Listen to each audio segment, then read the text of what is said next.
Okay, so today we have Lina. Lina, welcome on board. On board as if Thank you are, you. Thank you. as if I'm going to teach you English. I have my lines here, pick up lines for students. Anyway, so Lina is a #1 recruiter in Ukraine. I'm very happy that Lina, at a certain point, also attended our course. So I'm going to boast about Yes. that. So Lina is recruiter #1, and she has worked with like top companies and startups. And I think for you, Lina, this is like startup world is definitely your That's my thing. yeah. So she worked with Readdle, People.ai. Now you are recruiting for Restream and HealthJoy, right? And I know Yes. Restream they have recently raised $50 million. Is that right? Yes, that's true. Yeah, like 4 or 5 months ago. Oh my God. Oh my God. Congratulations. Yeah, thank you. There's no bad time. There is no bad time for startups. For sure. Alrighty. I know you can share a lot of valuable advice and tips with our community, with our English for IT community, in terms of getting the job of your dream in tech, right? So I don't know, maybe you don't have the statistics with you right now. I should have asked you to prepare, but do you know how many candidates you have had during your years of recruiting? How many candidates you have interviewed? Oh my gosh.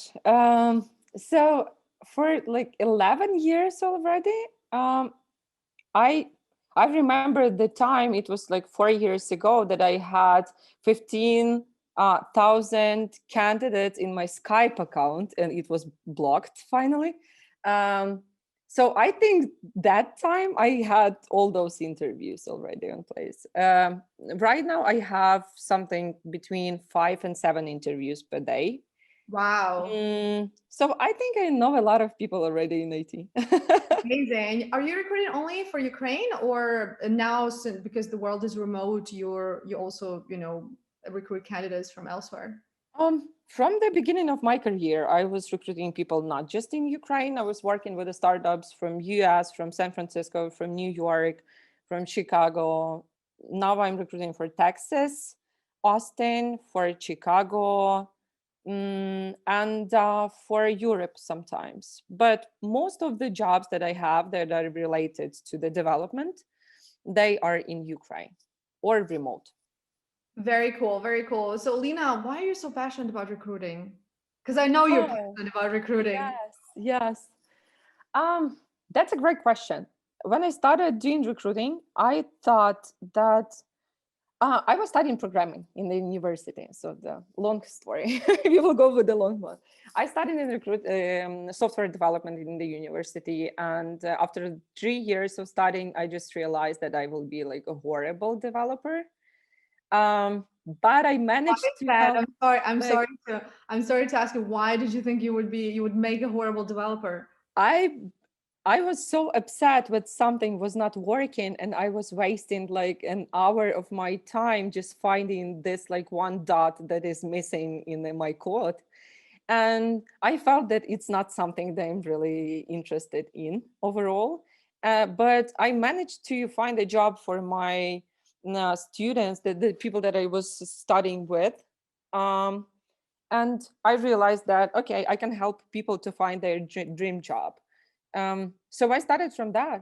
And so far, my main part of the job is helping candidate. I'm trying to be the advocate for the candidate and try to help them to understand what will be the perfect job for them. Probably they are not happy with the things that they are doing. And I'm trying to help them to figure out what is the best place and the best job for them. And from the other hand, I like that I'm helping businesses to grow, specifically the startups. I'm working with the startups. So you can see the result. Like you can hire one person and this person can change a lot in the business, can contribute a lot, can change tremendously everything. And it makes me really happy. And like I'm driving by that result and happiness of other people that are hiring. So far in 11 years, I still like communicating with people. And I'm still like doing a lot of interviews, and I think that's why I found my passion and turn it into my job.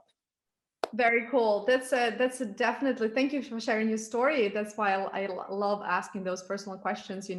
Because here we can definitely. The bottom line is, if you want to find your true passion, you have to really observe and see what you like doing, right? So like, if you didn't like a program and you did not want to pursue it, but instead you look to what you really like. So this is to Yeah. all of people watching this video, right? So find Yeah, your for sure. passion by observing and by listening to yourself and what you like and what you don't like. So that's amazing.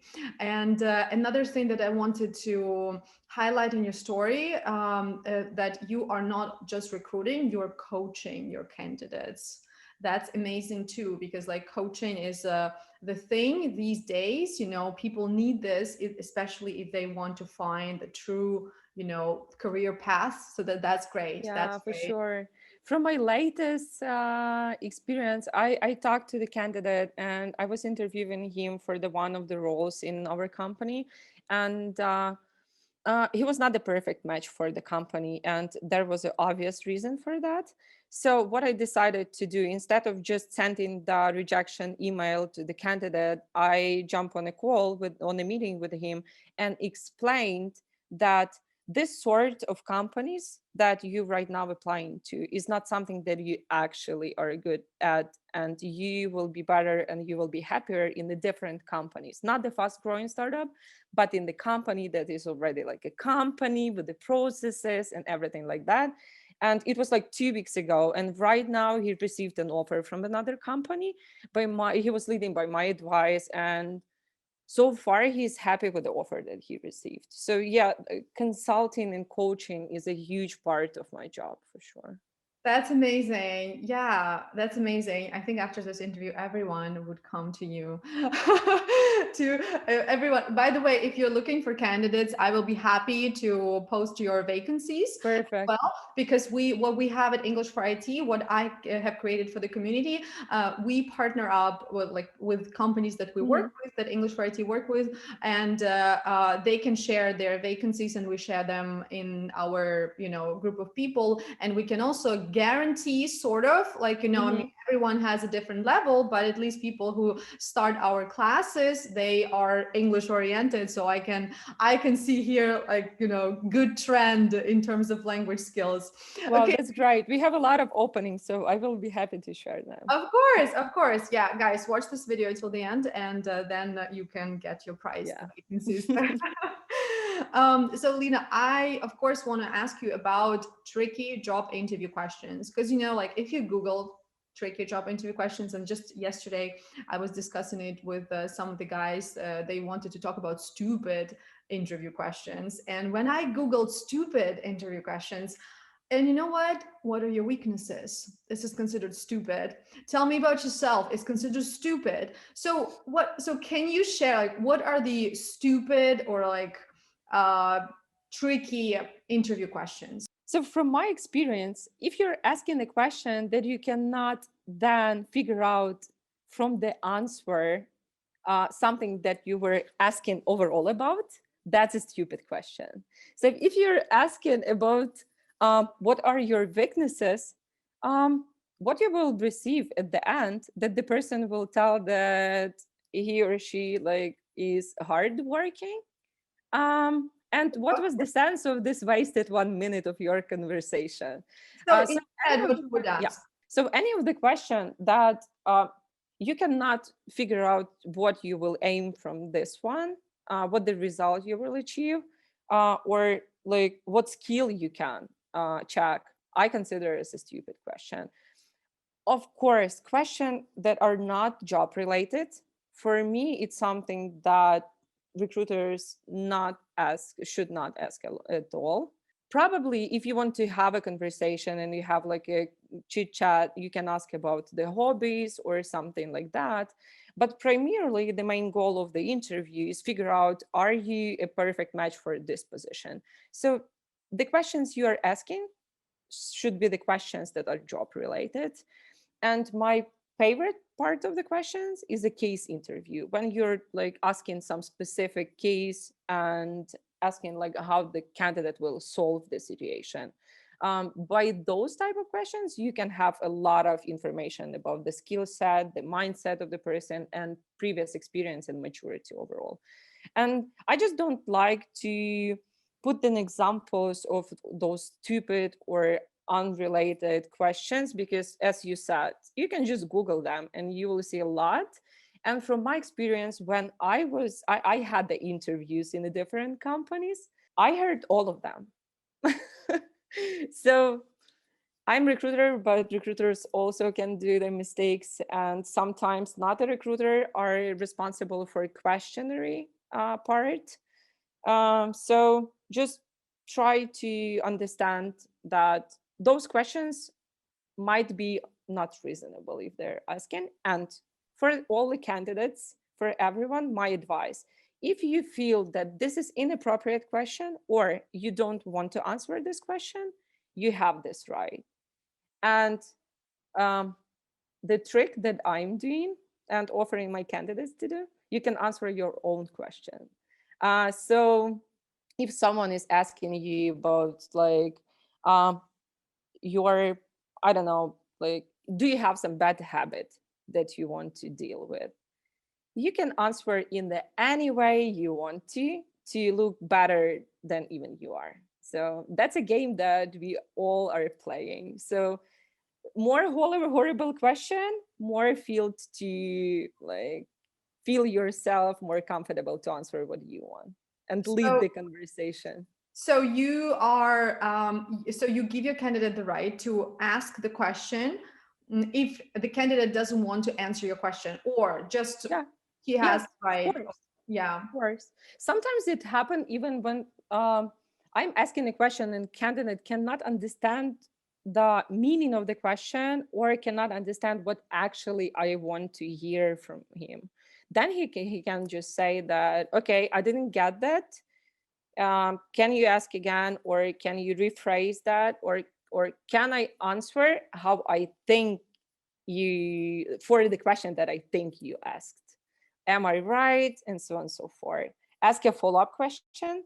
That's a conversation, so candidates can like. Totally. Yeah, totally. So let me summarize here. Yeah, The stupid question, or I would say that average questions are still there. So, I mean, recruiters will still ask them because every professional has their own way, yeah, to do their job.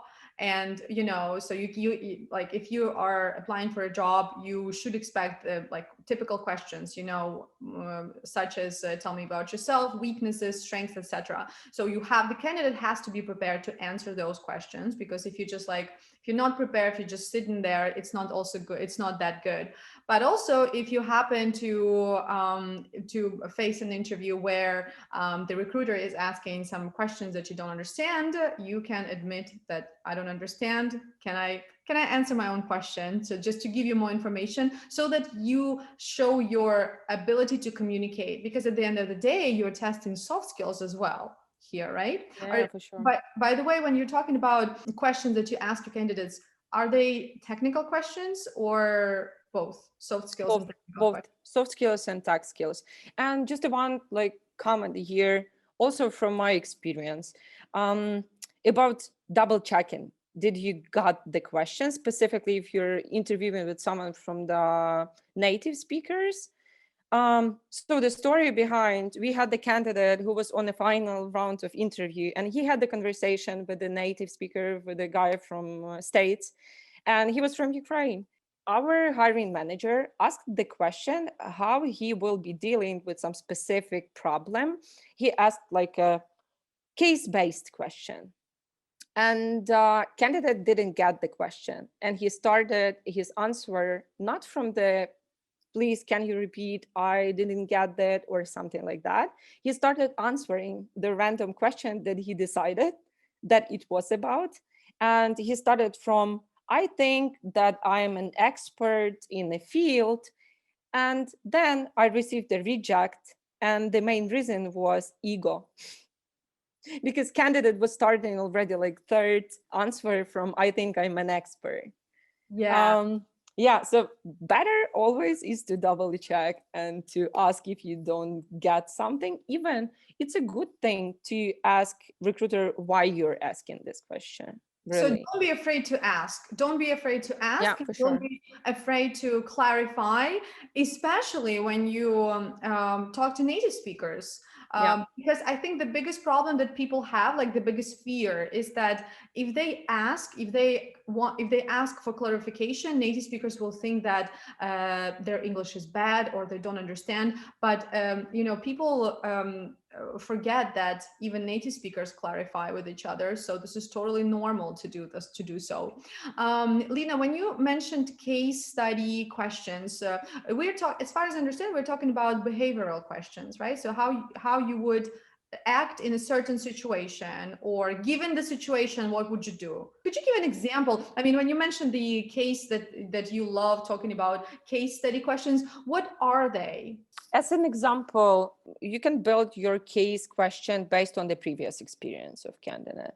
So what I like to ask, for example, if I'm speaking with a technical lead, I can ask, can you provide me some example that you had based on your previous experience when you were dealing with like some sort of situation, and so on and so forth. And if I'm talking with a designer, I can ask like, can you provide me the example of the hardest UI you were building?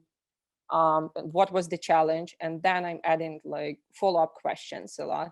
That's based on a previous experience. If, for example, I'm speaking with a candidate that has no previous experience, obviously junior or trainee, or if I'm talking with a candidate who is switcher, who was a sales and right now is applying for the project manager, for example, it's like a typical thing. I receive a lot of candidates like that. So then I cannot build my case question based on the previous experience. I can, but it will be not job related. So I'm trying to create a case from our company challenges, or some overall that is on top of my mind, challenging case Hypothetical. that I can. We do Yeah, hypothetical for hypothetical. sure. Yeah. So that's how I'm building those cases, and it's never prepared before because candidates are different. I'm trying to spend at least 15 minutes before interview to do my homework and prepare related questions. And here just a note for candidates, please do the same thing. Please spend Yeah, at least please 15 check the minutes to prepare website. to the Check the interview. website. Check the company's website before you apply, before you Yeah, actually because come to the interview. yeah, that's my main part when I'm speaking with someone who applied for the role, and I'm studying my interview everywhere, anytime. So that's also like a tip. If you will have an interview with me, you will know already. So I'm studying from the what do you know about the company and what questions do you have on top of your mind right now about the company, and like sometimes they even have no clue what the company is, but in the invite I have a domain with the company name. It's Yeah, that's healthy. that's a big fail. That's an epic failure. Yeah, here it's an epic fail. So, by the way, speaking of what questions do you have for me about the company? What what questions should we ask here? Oh, that's a great question. So basically there is a employee needs pyramid. You can check it, or I can provide you a link. I will. Yeah, you can And provide the link, and we will yeah, put it in the video.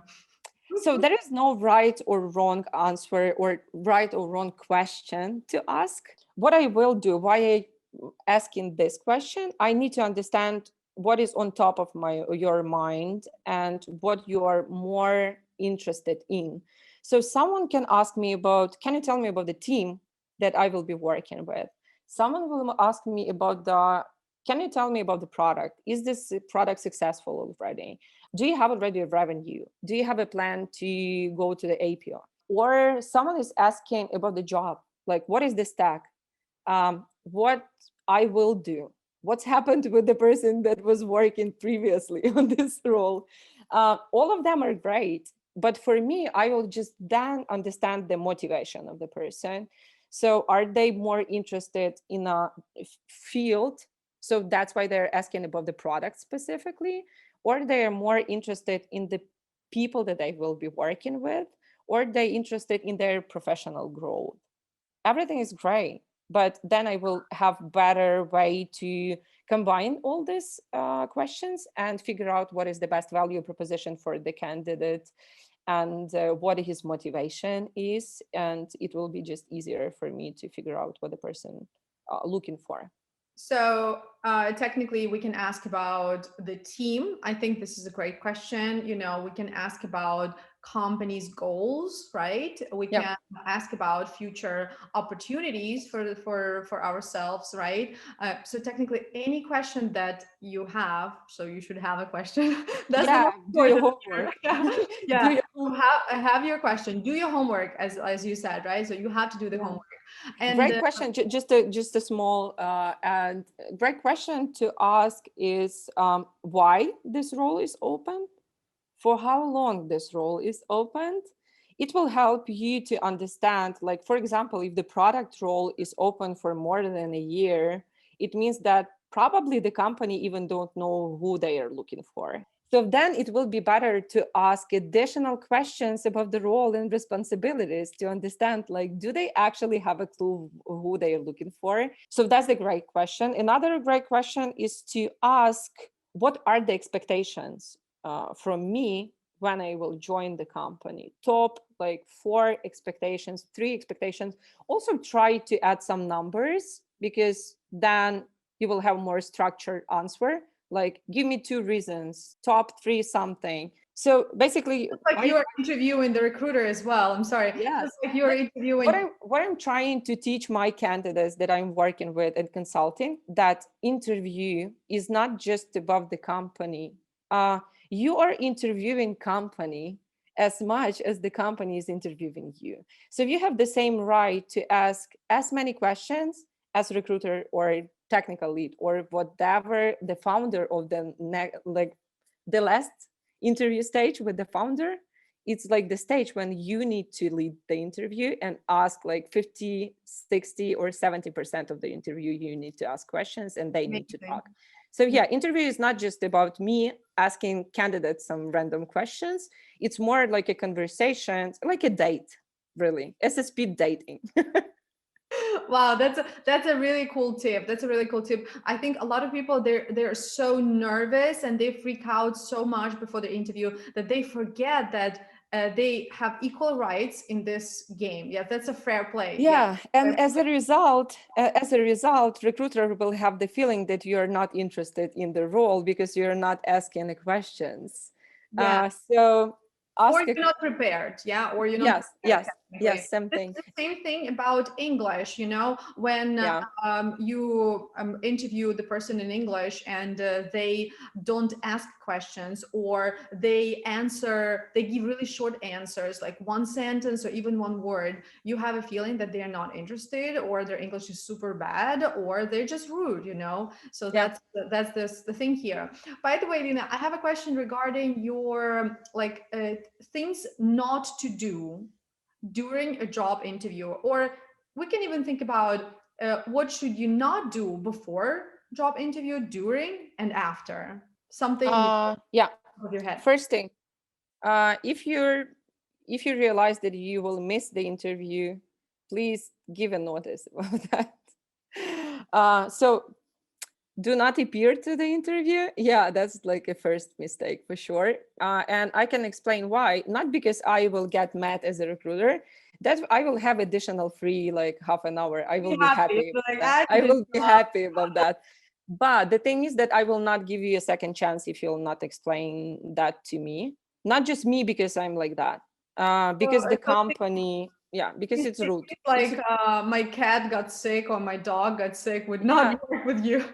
But okay, even if I saw your Instagram stories, you were in a club or something like that till 5 a.m. and we have interview at 7 and you're saying that your cat is sick, I'm okay with that. At least you said something to me. So you have at least some reason. That's the first thing. Second thing, be prepared. Um, at least try to remember the name of the company. I think that you can manage to do. Um, Other thing, don't ask questions to recruiter that are not job related. It's happening so often. Like personal questions? Yeah, Or personal questions. So yeah, that's also not a good thing to do. Ask recruiter for a date on an interview. That's also not the best way to do that. At the end of the interview, try to at least ask for the next steps. Sometimes recruiter can miss this part. And if it's like a 5 interview in a row, that's fine. But for you, that's a 1 interview. And if you are not interested in the next steps, it looks weird. But from the other hand, that's your interview. You can do whatever you want, and you will find the company that is okay with everything. So just at the end of the day, everyone will be happy. yes. So and one more thing, don't lie in your resume. Don't put there something that you actually don't know. I don't know why, but it's still happening. It was happening 10 years ago. I can understand that, but when it's happening right now, I have no idea why to do that. What has changed 10 years ago and now? Oh my gosh, for example, English. 10 years ago in the software development companies, we were not speaking English every day. So putting like upper intermediate was pretty okay. When you're pre-intermediate, putting upper intermediate was Yes, okay back then. it was still okay back then. But right now, make sure that you're actually advanced when you're putting advanced, because we will have the interview in English and we will check this for sure. So things like lying in the resume for sure, something you don't need to do. So did I get you right that a lot of actually lies are about English skills? About English skills and about technical skills. You cannot lie about the soft skills because all of our things are differently about ourselves. But about the tech skills a lot, and English most of the time. I have like a question regarding recruiters English. Yeah. I mean, I'm very happy to hear you, like you speak so fluently, like you use English on the daily basis. But I know that some years ago you have made an effort to improve yourself, and I remember that when you came to us, you already spoke pretty good English. So I was like, wow, she's great. I love people like so motivated who want to be even better, better, better. And I know that you have always been busy like this. It's like really hard to find time, but still you did find the time to improve yourself, even though you kind of it kind of was enough for you, that level that you had. But a lot of tech guys, what they discuss in class, for example, or outside class, is that when they have interviews with recruiters, and recruiters have to interview them in English, and the recruiter's English is so bad that the candidate can hear all the mistakes, and it's hard to understand, etc., etc. So is this like still the reality, or is this in the past? Unfortunately, it is. How can we solve it? What can we do? Great question. Like basically, I still think that my English is like far from the sky's the limit. I study, like I learn every day too. Yeah, sky's the limit. I'm recruiting recruiters right now. So from what I see, we still have the same problem, and the problem is just because recruiters are too focused on their main goal, on finding the people, attract the talents and candidates. So they are not spending their time on development their skills specifically. How can we change that? How can we change the focus? I understand. I also understand that like English is a kind of secondary goal, like maybe not even secondary. Like it's far-fetched for recruiters because, like you said, they can get by with what they have.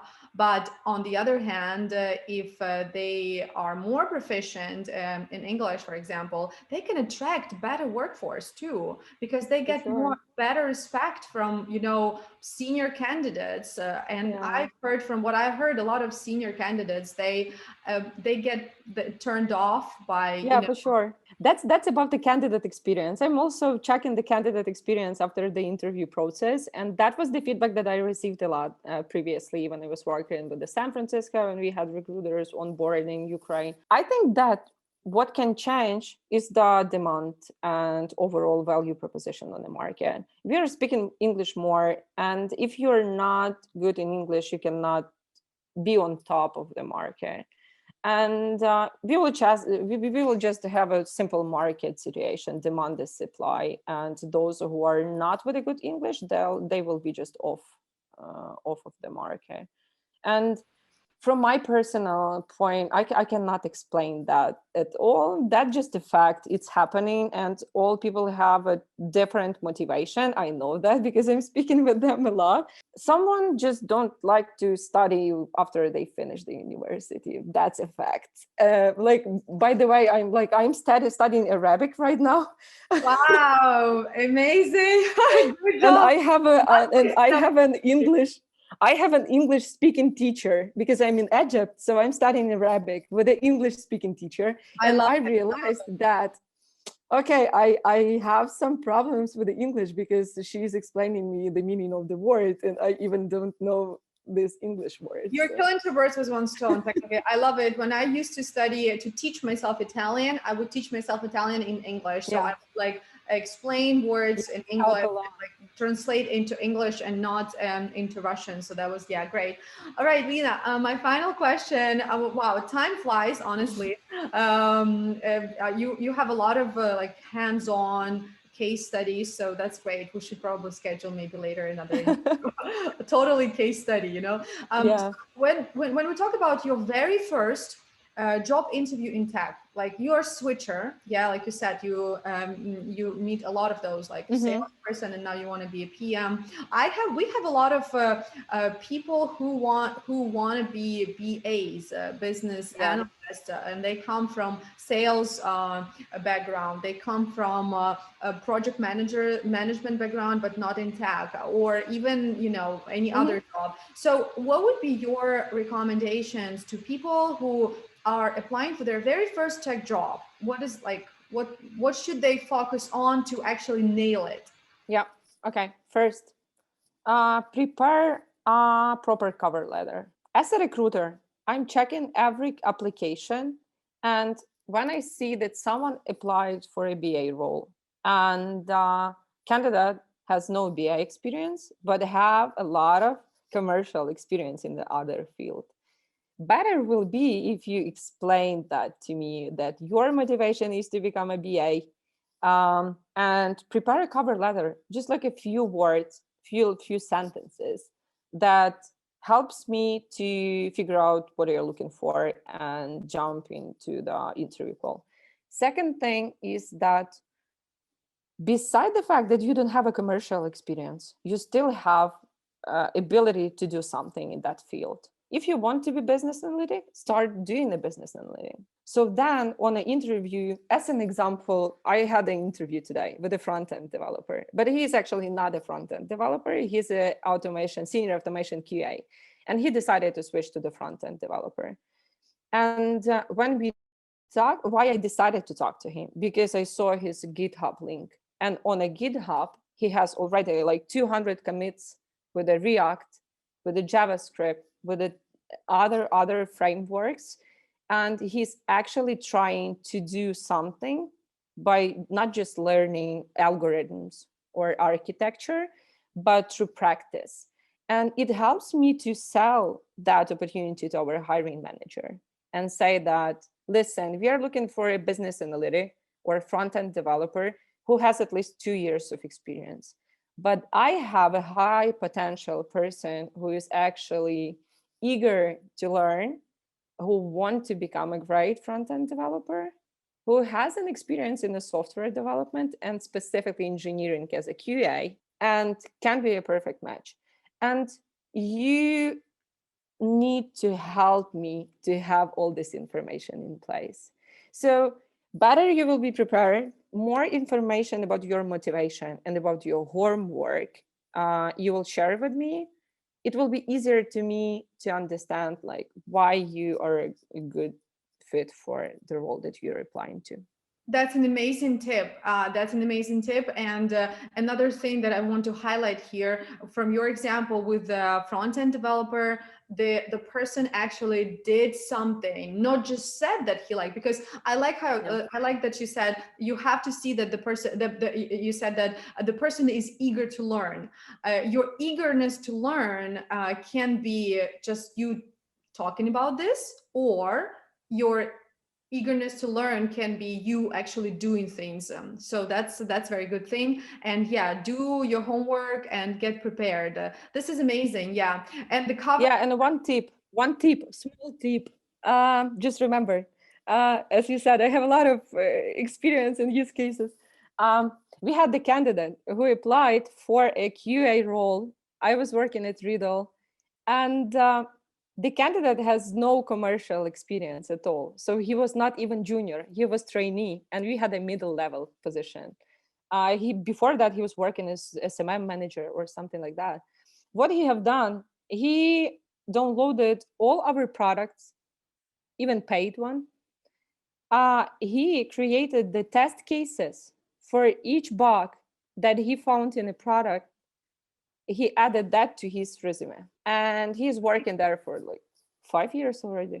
Amazing. So Yeah, he was junior, but you were looking for a middle he was professional. not even junior. He was trainee. He had Oh, he was no trainee. Okay. experience. Yeah. So he was hired as a trainee. He was hired for a position of a middle engineer. We created a new role for him specifically, just because we saw that this guy can do the job as a at least good junior developer QA. So more you will do before actually applying to the interview and before actually deciding to apply for a different role and switch the role, better for you. Amazing. Thank you very much, Lina. This is very useful. I think everyone who is applying for a job for the first time should definitely follow this tip, and they will get the job of their dreams. And I totally love this approach. I was actually heard about this, for example, when you want to work for a company. When I was in the States, my very first job with, and not in the States, in Ukraine, but I was working for an American as an assistant, Yeah. as a personal assistant. And he told me that, like, Anna, if you want a job, if you want to like work for a company and they don't have a job for you, create it and tell Yeah. them, prove it to them that they need you. And I was 18 back then, and I was like, wow, that's amazing. And since that time, this like these words were in my mind all the time. And every time when I wanted to find clients, for example, and clients didn't need me, I would show them that they need me, because Yeah. at the end of the day, they may need me, but they just don't realize it yet.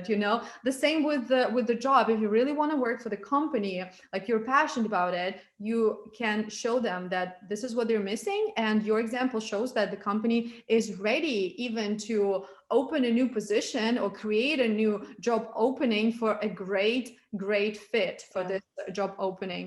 Wonderful. Basically, from my experience, all of the companies I was working for, we are hiring like 20% of all hires. That was the hires that we specifically opened the role for those people. Yeah, so that's true. If you want to have a job, you will create the need in the company for you. Very motivational, Lina, and very inspirational. Thank you so much. Thank Thank you so you. much for this time. This has been super hands-on. This has been super useful and motivational. I even see myself,